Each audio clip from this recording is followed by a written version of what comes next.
नमस्कार दोस्तों, मैं सेठी स्टडी पॉइंट पर आप लोगों का बहुत बहुत स्वागत करती हूँ। हम लोगों ने कल डिटर्मिनेंट के बारे में थोड़ा बहुत पढ़ा, उसी को आगे कंटिन्यू करेंगे। अगर आपको मेरी वीडियोस पसंद आ रही हैं तो प्लीज़ वीडियोस को लाइक, शेयर और चैनल को सब्सक्राइब करें। आगे आप कंटिन्यू करते हैं। आज हमने पढ़ना है एरिया ऑफ ट्रायंगल।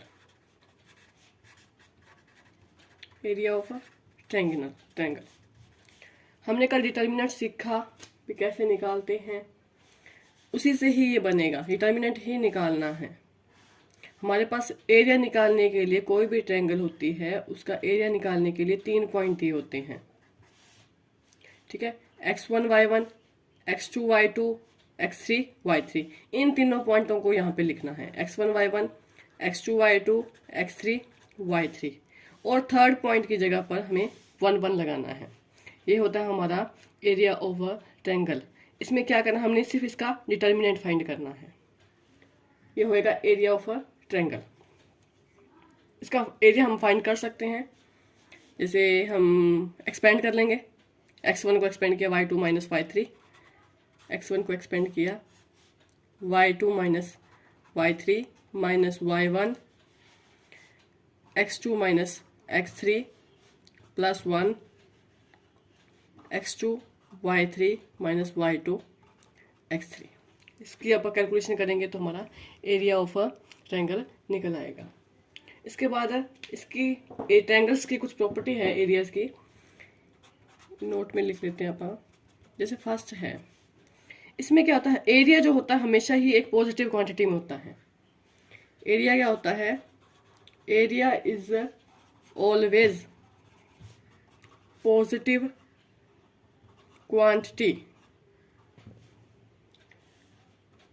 जो भी इसका आंसर आएगा हमें उसमें, चाहे वो नेगेटिव में ही आए, हमें लेना पॉजिटिव ही है।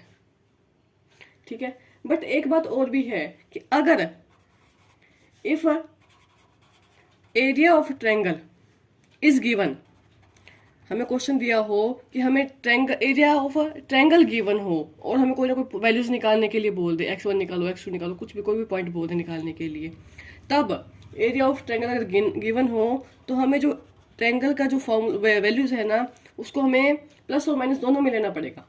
Take both positive and negative value of determinant. हमें दो वैल्यूज लेनी पड़ेंगी इसकी कैलकुलेशन के लिए। और कैलकुलेशन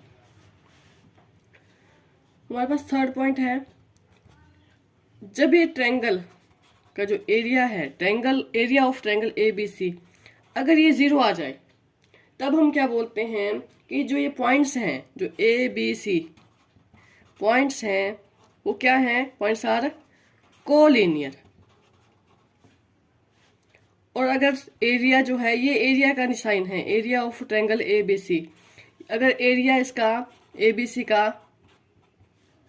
अगर पॉइंट नॉट 0 आ जाए, ये एरिया नॉट 0 आ जाए, तो पॉइंट्स क्या होंगे फिर, आर नॉन कोलिनियर। और नेक्स्ट फोर्थ पॉइंट है, इसमें क्या कहता है ये कि हमें ना कोई लाइन दी होगी, सिंपल एक लाइन दी होगी, P पॉइंट कहीं लाई करता होगा, कहीं A पॉइंट लाई करता होगा, कहीं B पॉइंट लाई करता होगा। अगर हमें बताना हो कि ये तीनों पॉइंट एक ही लाइन पर शो करते हैं, तीनों पॉइंट है जो भी दिए हैं, ये तो मैंने ड्रॉ कर दिया ऐसे। अगर मान के चलो कि कुछ ऐसे ऐसे दिया होता तो हमें दिया होता कि भी हमें 3 पॉइंट बताने हैं कि वो कैसे लाई करते हैं, कि एक लाइन के ऊपर हैं कि एक लाइन से बाहर हैं, तब हम क्या निकालेंगे, तब भी हम इन तीनों पॉइंट से एरिया ही निकालेंगे। अगर एरिया 0 आ जाएगा तो ये लाई करेगा, अगर एरिया 0 नहीं आएगा तो ये पॉइंट आपस में लाई नहीं करेंगे एक लाइन पे। ठीक है, अब इसको कैसे लिखेंगे, द पॉइंट P, जो कि पॉइंट हमारा है XY, lie on the line joining A, जिसको अपन x1 y1 मान लेते हैं, एंड B, जो कि हमारा x2 y2 है। ये कब बोलेंगे लाई करेगा, if and only if area of triangle PAB is equal to 0। ठीक है जी, इतनी बात का पता लगा कि एरिया ऑफ ट्रायंगल क्या होता है। एरिया ऑफ ट्रायंगल हम 3 पॉइंट से निकालते हैं। 3 पॉइंट्स को हम डिटर्मिनेंट की फॉर्म में लिख लेते हैं, उसके बाद इसका कैलकुलेट कर देते हैं। कैलकुलेट करने के बाद जो वैल्यूज आती हैं उसको हम पॉजिटिव साइन में लेते हैं। एरिया हमें पॉजिटिव क्वांटिटी में चाहिए था, हमेशा पॉजिटिव, नेगेटिव भी आएगा तभी आप उसको मॉडुलस करके पॉजिटिव कर देंगे। इसके अलावा इसके अर्थ क्या है कि एरिया हमेशा पॉजिटिव क्वांटिटी में होता है। सेकंड पॉइंट है कि अगर हमें कोई पॉइंट निकालना हो, एरिया गिवन हो, तो तब हम एरिया को प्लस और माइनस दोनों साइंस में लेंगे, तब हम एक साइन यूज नहीं करेंगे। उसके बाद हमें जब अगर कोलिनियर पूछ ले कि 3 पॉइंट कोलिनियर है कि नहीं है, तो हम ट्रायंगल का एरिया निकाल देंगे।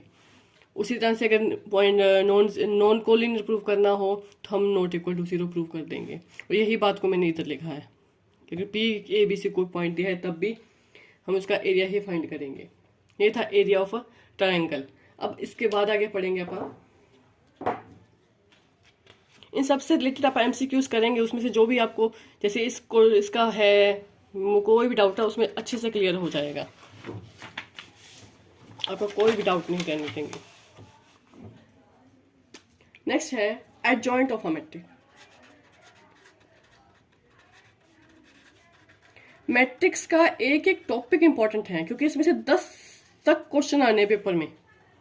ये टॉपिक जितना इजी है उतना ही इम्पोर्टेंट भी है, इसमें छोटी छोटी मिस्टेक्स होने के चांसेस ज़्यादा होते हैं।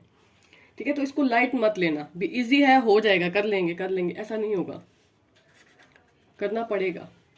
हमारे पास कोई भी ए मैट्रिक गिवन होगी, A11, A12, A21, A22, हमारे पास कोई मैट्रिक है। ठीक है, हमें निकालना है एडजॉइंट। एडजॉइंट निकालने से पहले हमें इन सब के कोफैक्टर्स निकालने होते हैं। इस मैट्रिक के हम सभी के कोफैक्टर्स निकालेंगे।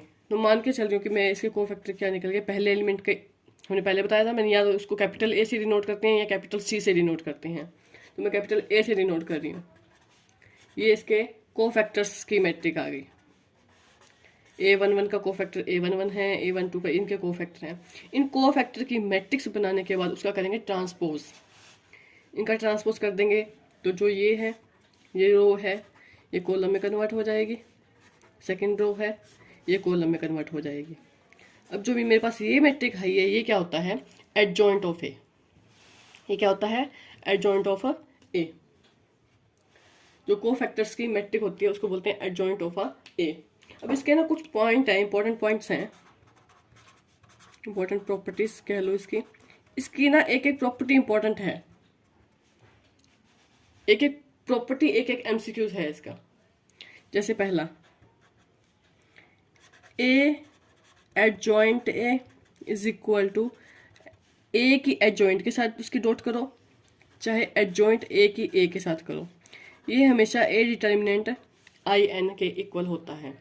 इसमें क्या क्वेश्चन बनेगा,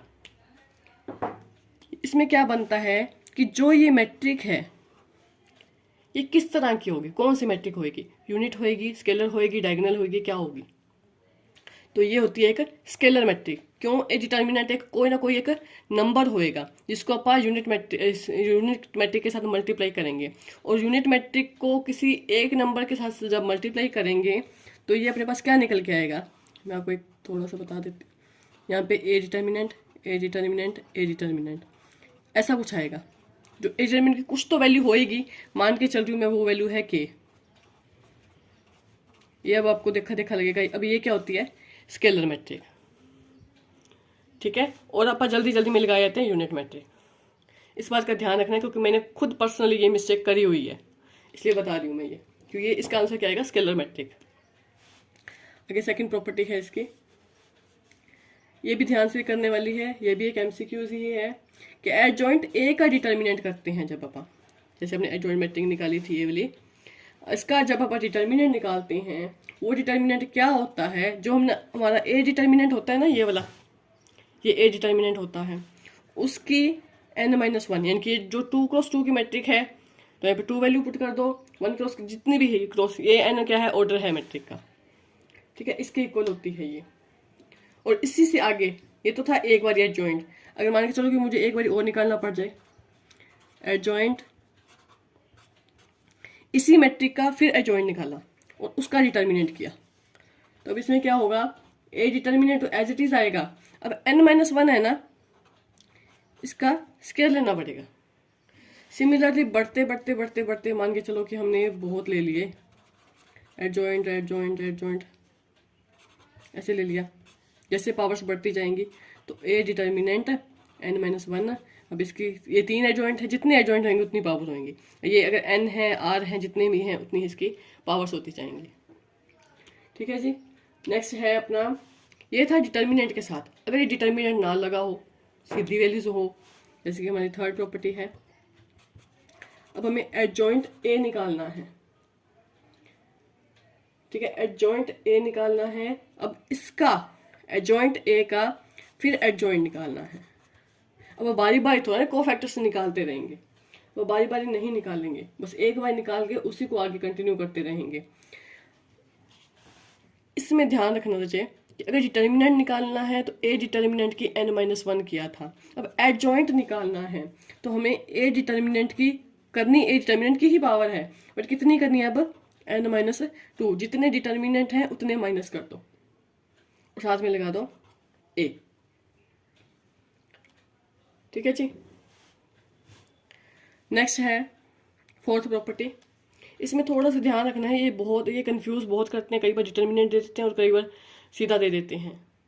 इन दोनों में फर्क है, ये n-1 का स्क्वायर है, ये n-2 है, साथ में a लगेगा इसके। ठीक है जी।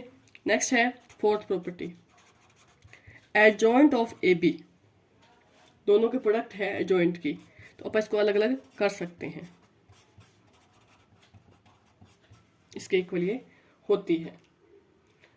अब आगे फिफ्थ प्रॉपर्टी है, हमने ट्रांसपोज को कैसे भूल सकते हैं अपने, एडजॉइंट ऑफ ए ट्रांसपोज।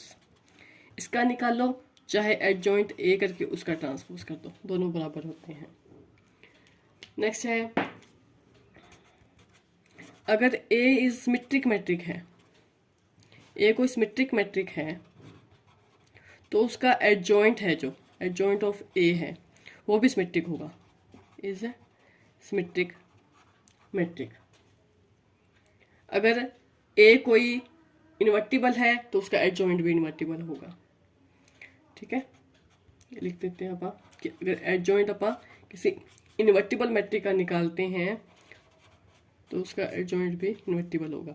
और ये किसके इक्वल होगा, हमने क्या किया था कि एडजॉइंट ऑफ ए किसके इक्वल होता है, ए इंटू आई करते हैं ना अपन, ये फार्मूला करते होते हैं अपन, तो इसमें निकल जाएगा ए डिटर्मिनेंट के इक्वल।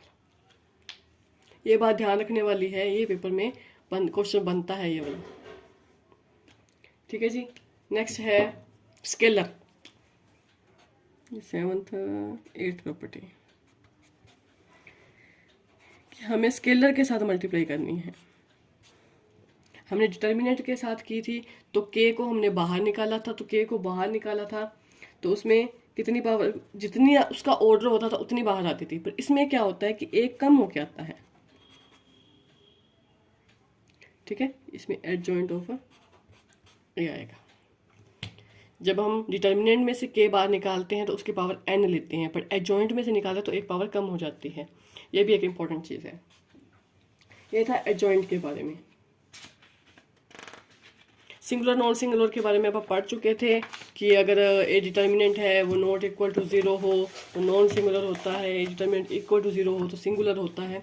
ये बात इसलिए बता रही हूँ दोबारा क्योंकि आगे आप पढ़ेंगे इनवर्स ऑफ मैट्रिक, उसमें आप इस चीज़ को यूज़ करेंगे। नेक्स्ट आप एडजॉइंट अपना कंप्लीट होता है। अब आप शुरू करते हैं इनवर्स ऑफ अ मैट्रिक।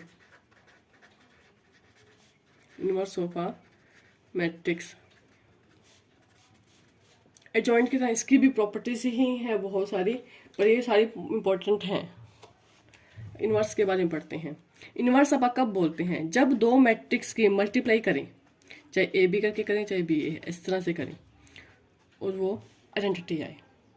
अगर ये प्रॉपर्टी होल्ड करती है तब आप कह सकते हैं कि इनवर्स एग्जिस्ट करता है।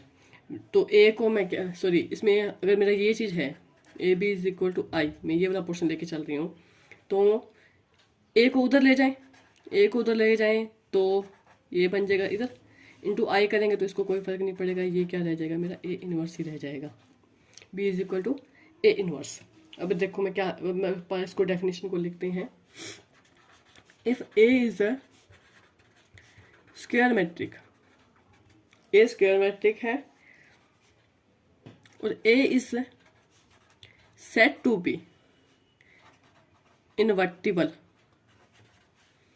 if and only if there exists a matrix, A को अपन कब इन्वर्टिबल बोलेंगे, जब अपने पास कोई ना कोई मैट्रिक एग्जिस्ट करेगी। There exist a matrix B such that A B is equal to B A is equal to I, जब ये प्रॉपर्टी होगी। ठीक है, तो बी क्या होगी, बी को क्या बोलते हैं अपन, बी इज अ, इस बी को क्या बोलेंगे, B is a inverse of A. और इसको किससे डिनोट करते हैं, बी को किससे डिनोट करेंगे, ए इनवर्स से डिनोट करेंगे। ठीक है जी, तो जो हमारा ये था ना A B is equal to B A is equal to I, तो इसको अपन कैसे लिख देंगे, ए इसमें अपन लिखते हैं कि बी को अपन क्या डिनोट करेंगे, ए इनवर्स से डिनोट करेंगे। जहां पे बी ए बी है, बी की वैल्यू पुट कर दो ए इनवर्स, ये इस तरह की प्रॉपर्टी बन जाएगी हमारी। ठीक है जी, आगे अपन देखेंगे बाय फार्मूला, हम हमारे पास कोई मैट्रिक गिवन हो तो उससे अपन इन्वर्स कैसे निकालेंगे। ठीक है, तो हम किसी मैट्रिक से इन्वर्स कैसे निकालेंगे, उसके लिए हमें कोई अगर मैट्रिक गिवन है, ए कोई मैट्रिक गिवन है, उससे इन्वर्स निकालने के लिए हमें पहले तो उसका एडजॉइंट निकालना पड़ेगा और उसको उसके डिटर्मिनेंट से डिवाइड करना पड़ेगा, ये होगा अपना ए इन्वर्स। इसके अलावा हम लोगों ने +2 क्लास में ये बात पढ़ी है कि बाय एलिमेंट्री ऑपरेशन लगा के भी अपन यूज़ करते हैं, इन्वर्स निकालते हैं। ठीक है, इन्वर्स निकालने के बहुत सारे मेथड्स हैं, वो अपनी +2 की बुक्स में बहुत अच्छे से एक्सप्लेन की हुई हैं।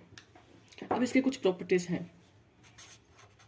अगर आपको कोई भी क्वेरी हो भी हमें ये चीज़ नहीं आती, जैसे मल्टीप्लाई करना नहीं आता है, जॉइंट निकालना नहीं आता है या इन्वर्स निकालना नहीं आता, तो प्लीज़ आप मुझे कमेंट कर दीजिएगा, मैं स्पेशल उसकी एक वीडियो डाल दूंगी। प्रॉपर्टीज, पहली प्रॉपर्टी है ए इज अ स्क्वायर मैट्रिक। अगर ए को स्क्वायर मैट्रिक है, ए इज इनवर्टिबल, ए इनवर्टिबल होगी कब, if A is non singular. मैंने इसलिए ये बात रिपीट करी थी कि सिंगुलर और नॉन सिंगुलर क्या होता है, इसको मैं एक बार अच्छे से और एक्सप्लेन करते हैं। नॉन सिंगुलर क्या होता है कि A determinant not equal to 0 होता है। ठीक है, मैंने क्यों बोला कि ये कंडीशन क्यों चाहिए, क्योंकि अपने ए इनवर्स निकालने का फॉर्मूला क्या है, एडजॉइंट ऑफ ए अपॉन में ए डिटर्मिनेंट। अगर ये ही 0 हो गया तो ये क्या हो जाएगा, नॉट डिफाइंड, तो इनवर्स एग्जिस्ट कहाँ करेगा। इनवर्स को एग्जिस्ट करवाने के लिए हमें ए डिटर्मिनेंट क्या चाहिए, नॉन जीरो चाहिए। सेकेंड प्रॉपर्टी है इसकी इनवर्स ऑफ स्क्वायर। अगर इनवर्स एग्जिस्ट करता है, inverse of square matrix if exist, अगर एग्जिस्ट करता है, then it is unique.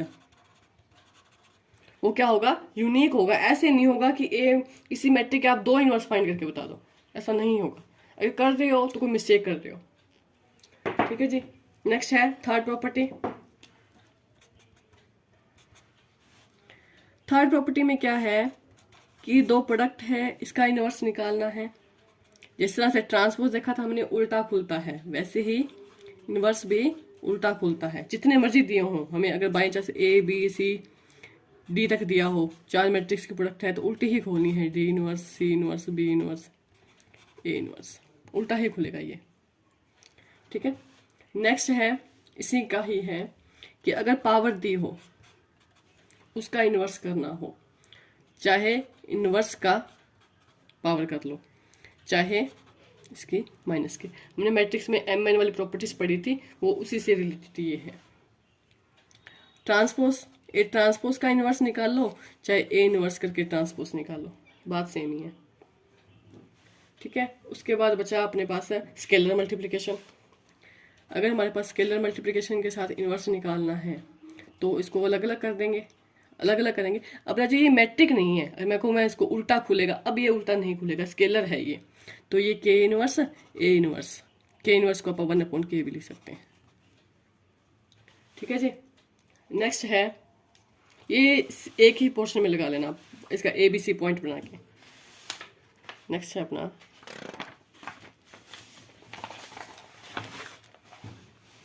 Fourth property.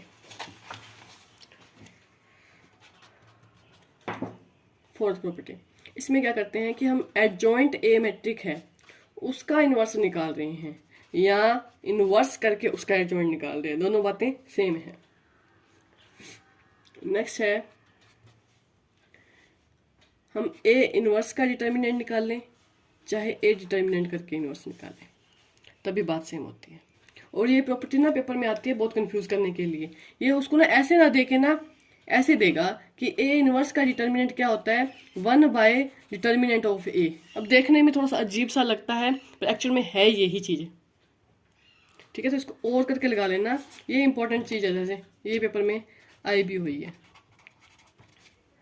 यहाँ पर जब MCQs करेंगे, प्रीवियस ईयर क्वेश्चन करेंगे ना, तब मैं आपको इस बात को दोबारा मेंशन करूंगी ये बात। नेक्स्ट है अपना 7th प्रॉपर्टी।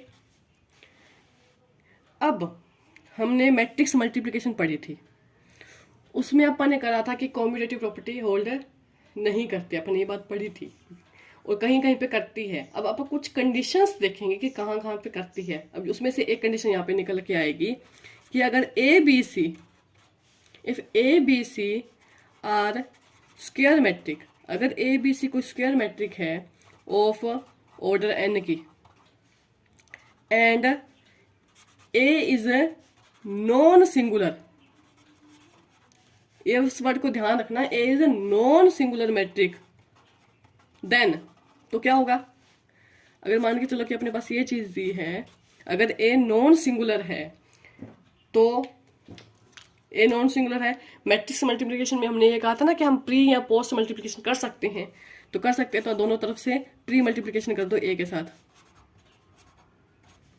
तो ये क्या होता है, ये तो आइडेंटिटी होती है, तो ये क्या हो गया, B = C हो गया, तो कैंसिलेशन ला एक तरह का होल्ड कर गया ये। सिमिलरली अगर मैं लेके चलूँ कि BA = CA है, तो अपन पोस्ट मल्टीप्लिकेशन कर देंगे इधर, इस तरह से करेंगे, ये फिर आइडेंटिटी हो गया, तो ये फिर B = C हो गया। ठीक है जी, ये थी कुछ प्रॉपर्टीज ऑफ इनवर्स। अब इसके बारे में, इसकी थोड़ी सी और प्रॉपर्टीज हैं, जिस तरह से हमने एडजॉइंट की पढ़ी उसी तरह से इसकी और भी हैं कुछ। इसको अपन बस एक तरह से नोट कह लो, चाहे इसी को आगे कंटिन्यू कर लो। अगर A इन्वर्टिबल है, A इज इन्वर्टिबल, तो जो A इनवर्स है वो भी इन्वर्टिबल होगा, A inverse is also invertible. ठीक है, अगर A डायगोनल है, A is diagonal, diagonal matrix है, तो जो A इनवर्स है वो भी डायगोनल होगी। ठीक है, अगर A इज स्केलर है तो A इनवर्स भी स्केलर होगी। अगर A इज ट्रायंगुलर मैट्रिक है, जिस टाइप की ये मैट्रिक होएगी A इनवर्स भी उसी टाइप का ही होगा, तो ये भी ट्रायंगुलर होगी। अगर A इनवर्स सिमेट्रिक है, सॉरी A इज सिमेट्रिक, तो A इनवर्स भी सिमेट्रिक होगा। इसके अलावा अब कह सकते हैं कि अगर अपने पास है, ये आप कर चुके वैसे, तो एडजॉइंट ऑफ A इनवर्स निकालना है, अगर अपने को एडजॉइंट ऑफ A के इनवर्स का एडजॉइंट निकालना है, तो वो होगा इसका इनवर्स होगा। ठीक है, ये थी कुछ प्रॉपर्टीज इसकी। ठीक है जी, अब अपन ने कुछ स्पेशल मैट्रिक्स पढ़ी थी, हमने मैट्रिक्स के जो हमने बाद में टाइप्स पढ़ी थी उसकी बात कर रहे हैं अपन नेक्स्ट वीडियो।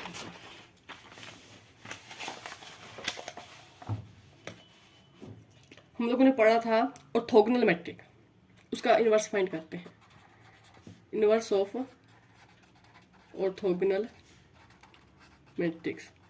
जरूरी नहीं है कि हम इतना बड़ा प्रोसेस लगाएंगे, हम पहले कोई मैट्रिक लेंगे, उसको पहले ऑर्थोगोनल, अगर मान के चलो कि अपने को दी हुई है तो अब उसका एडजॉइंट निकाल लेंगे, फिर उसका डिटर्मिनेंट निकालेंगे, फिर उससे डिवाइड करेंगे। कुछ प्रॉपर्टीज से भी हम बिना कैलकुलेट किए भी हम कर सकते हैं। जैसे इनवर्स ऑफ ऑर्थोगोनल मैट्रिक निकालना है तो हमें ऑर्थोगोनल मैट्रिक होती क्या है कि A transpose is equal to A transpose A is equal to identity, ये होती है। अब इसका अगर मेरे को इनवर्स निकालना पड़े तो पहले एक पोर्शन ले लें, इसके इक्वल होता है दोनों तरफ ए इनवर्स से मल्टीप्लाई कर दें, सॉरी आई, ये क्या हो गया आइडेंटिटी, तो ए डैश आइडेंटिटी को ए इनवर्स से मल्टीप्लाई किया तो आ गया ये चीज। तो ऑर्थोगोनल का क्या निकल के आ गया इनवर्स, ए इनवर्स किसके बराबर हो गया, उसी मैट्रिक के ट्रांसपोज के। अब ट्रांसपोज करना तो आसान ही है, ऑर्थोगोनल मैट्रिक का इनवर्स निकालना है हमें तो हमें क्या करना है, सिर्फ मैट्रिक का ट्रांसपोज करना है। नेक्स्ट है अपने पास unitary matrix, inverse of unitary matrix. अगर अपने को यूनिटरी मैट्रिक का इनवर्स निकालना है तो यूनिटरी मैट्रिक थी क्या, A theta A is equal to I, वही सेम कहानी, इनवर्स के साथ मल्टीप्लाई कर दो, ये आइडेंटिटी हो जाएगा और ये इनवर्स हो जाएगा।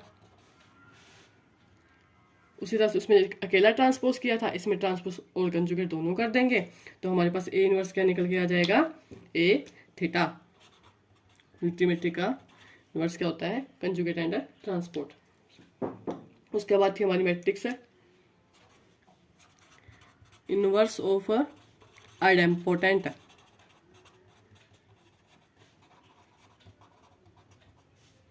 इसका क्या होता है, ए स्क्वायर इज इक्वल टू ए थी, ए स्क्वायर इज इक्वल टू ए था। अब दोनों तरफ ए इनवर्स से मल्टीप्लाई करेंगे तो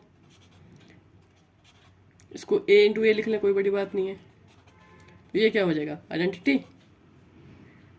ये भी क्या हो जाएगा, एक मिनट, ये हो जाएगा आइडेंटिटी, ठीक है। तो ए इज इक्वल टू आइडेंटिटी, इसका क्या आ जाएगा, इनवर्स आ जाएगा। एक मिनट रुकना, मेरे को कुछ गड़बड़ क्यों लग रही है। ए स्क्वायर इज इक्वल टू ए है, दोनों तरफ से इनवर्स से मल्टीप्लाई कर देंगे तो ये तो मेरी आइडेंटिटी बन जाएगी। यहाँ पर सिर्फ ए बच गया तो ये भी आइडेंटिटी होता है। तो आइडेंटिटी मैट्रिक आइडेम्पोटेंट का इनवर्स क्या होता है, आइडेंटिटी मैट्रिक, ठीक है जी। ये थे कुछ इनवर्स स्पेशल मैट्रिक्स के। वैसे कुछ अगर बाई चांस बच गई हो तो उसका भी अपन इस तरह से इनवर्स फाइंड कर सकते हैं। आज के लिए हम इतना ही करेंगे। अगर आपको वीडियो पसंद आई हो तो प्लीज़ वीडियो को लाइक शेयर, चैनल को सब्सक्राइब करें। Thank you.